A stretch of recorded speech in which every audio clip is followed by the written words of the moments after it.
Bariatric surgery ఎవరు చేయించుకుంటారు జనరల్గా? ఎవరైతే ఒబెసిటీ ఆర్ మార్బిడ్ ఒబెసిటీ ఉన్నవాళ్ళు జనరల్గా వాళ్ళకి అంటే వెయిట్ నార్మల్గా ఎక్సర్సైజ్ డయట్తో తగ్గట్లేదు అన్నప్పుడు బ్యారియాట్రిక్ సర్జరీ అన్నది అడ్వైస్ చేస్తారు. సో బ్యారియాట్రిక్ సర్జరీ చేయించుకున్న వాళ్ళకి ఏమవుతుంది మార్పులు? వెయిట్ అనేది తగ్గుతుంది. Morbid obesity gross obesity morbid obesity వాళ్ళు వెయిట్ తగ్గినప్పుడు అది కూడా ఏంటంటే ఏ ప్రొసీజర్ చేయించుకుంటున్నారో దాన్ని బట్టి స్లీవ్ చేయించుకుంటున్నారా లేదంటే బైపాస్ ఆపరేషన్ చేయించుకుంటున్నారా, ఇలాంటి వాళ్ళకి ఏంటంటే కొంతమంది 20 kilos 30 kilos 40 kilos 50 kilos 60 kilos కూడా కొంతమంది 100 కిలోస్ తగ్గిన వాళ్ళు కూడా ఉంటారు. అండ్ ఈ వెయిట్ లాస్ అనేది చాలా ఫాస్ట్గా అవుతుంది.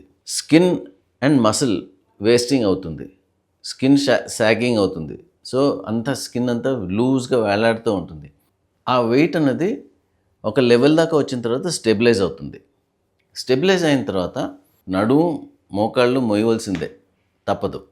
అలాగే చేతులు లూజ్గా అయిపోయి ఇలా వేలాడుతూ ఉంటుంది.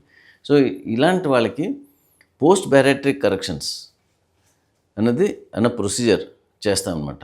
సో ఎక్కడెక్కడైతే ఇది లూజ్గా ఉందో ఆ ఏరియాస్ నుంచి ఆ ఎక్స్ట్రా స్కిన్ తీసేసి దాన్ని మళ్ళీ టైట్నింగ్ ప్రొసీజర్స్ చేస్తాం. పొట్ట దగ్గర ఉన్నప్పుడు అసెస్ చేసుకుంటామంటే పొట్ట వీపు రెండు ఏరియాస్ చూసుకుని టక్ ఒకటే చేస్తే సరిపోతుందా లేదంటే బెల్ట్ లైపెక్టమీ అనే ప్రొసీజర్ ఉంటుంది. సో బెల్ట్ లైపెక్టమీ చేయవలసిన అవసరం ఉంటుందా అని చెప్పి, సో ఆ ఎక్స్ట్రా స్కిన్ అంతా తీసేసి మసిల్స్ టైటన్ చేసి దాన్ని మళ్ళీ నీట్గా చేస్తాం.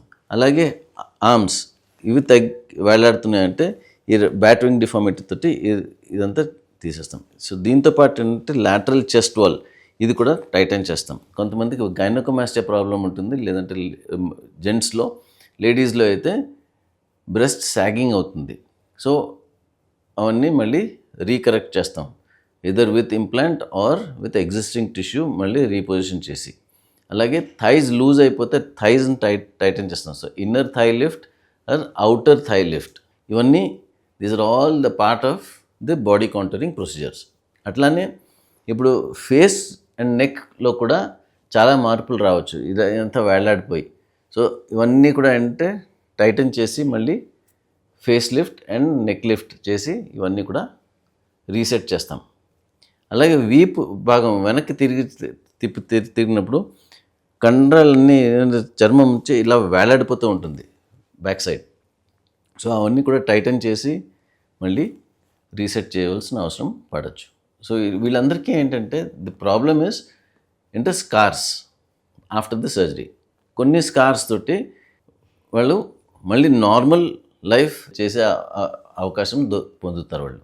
So the trade of for post bariatric correction is scars, few scars at certain areas. అవన్నీ ఆ స్కార్స్ కూడా ఏంటంటే జనరల్గా హిడెన్ ఏరియాస్లో పెడతాం కాబట్టి అవి అంతా ఏర్పడవు తర్వాత.